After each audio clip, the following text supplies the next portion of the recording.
going to do some lessons for listening and speaking, reading and writing, vocabulary and grammar.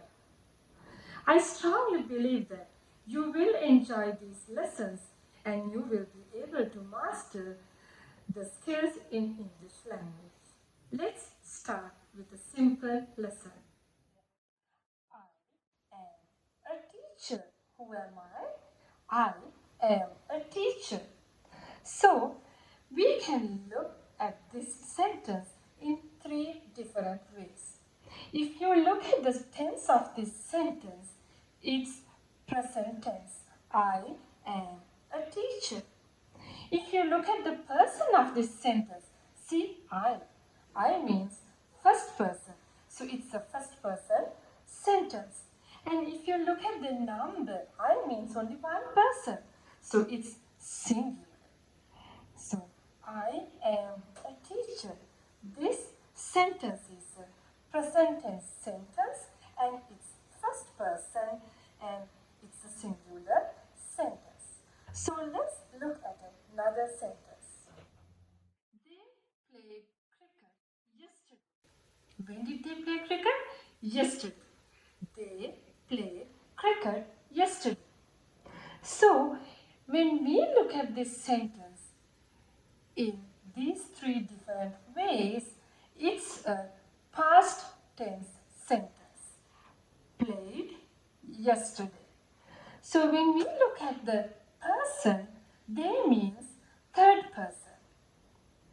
And if you think about the number, they means more than one person. So they means plural. So they played cricket yesterday.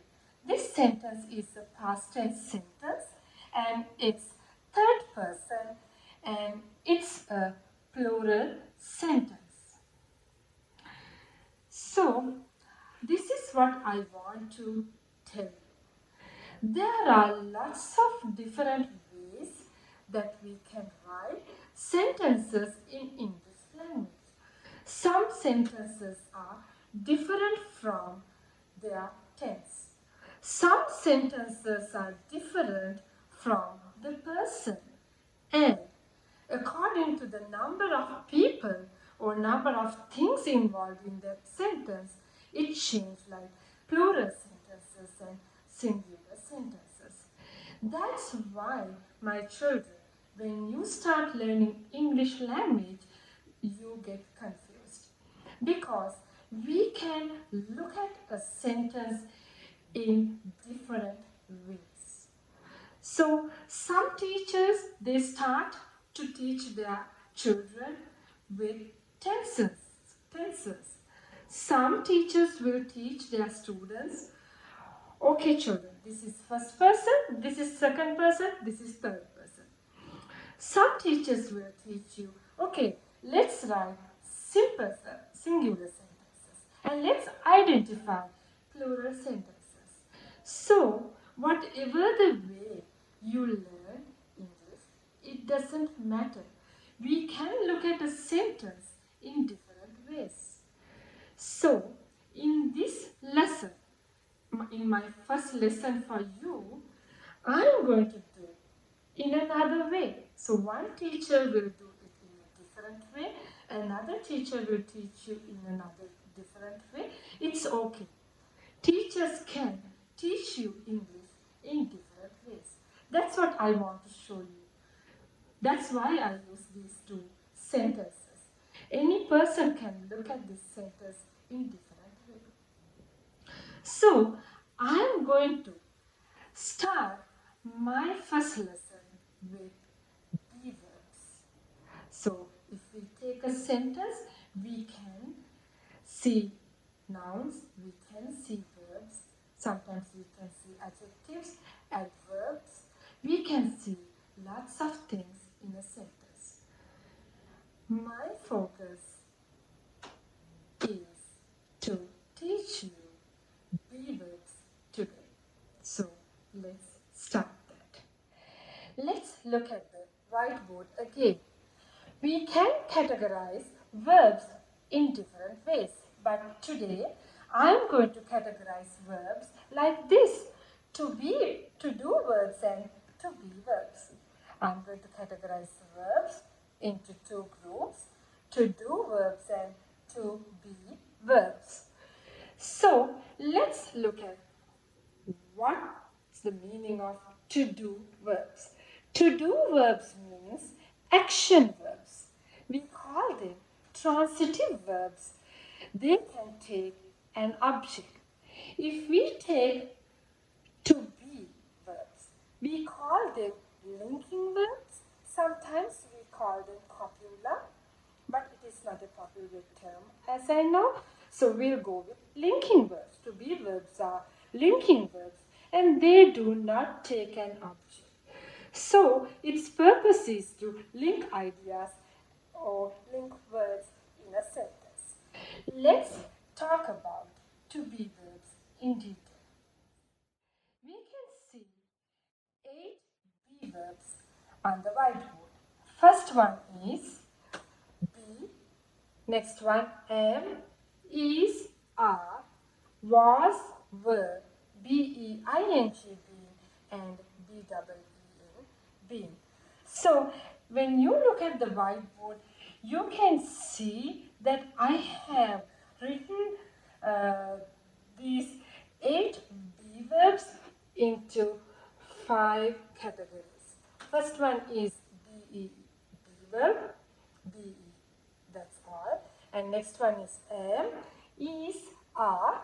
Let's go to the other one. Was, were, be, been, been, and been, been. 1, 2, 3, 4, 5, 6, 7, 8.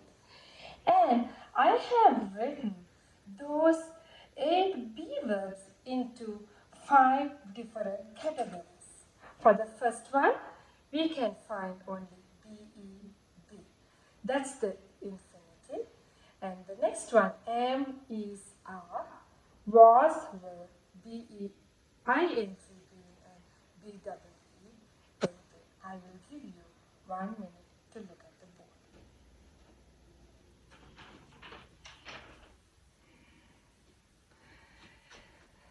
So let's talk about very simply. Be, that's the infinitive of to be verb. And if we take am, is, are, we can put them into present tense. And if we take was, were, we can put them into past tense. And if we take being, being, we can put that into present participle. And be, we can use that for past participle. So this is the simple way that I'm going to teach you verbs today. In my next lesson, I'm going to talk in detail about verbs. So let's look at this again really quickly. So we can see 8 be verbs on the board, and I have written those 8 be verbs into 5 different categories. First one is the infinitive of the be verb. Second line is am, is, are. They are present tense, and was, were. If we take was, were, we can use them to past tense. If we can say being, being, we can put that into present participle, and being, we can put that into past participle. So in my next lesson, I am going to talk about these be verbs in detail. So I think that you got some kind of basic idea about be verbs. Please look at this video again and again, so you will get a good idea about be verbs. Please try to learn these 8 be verbs. Put that into your mind.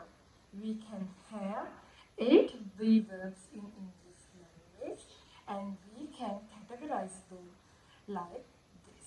So this is the aim of my first lesson to give you a simple idea about the verbs. So I will meet you in my second video with more details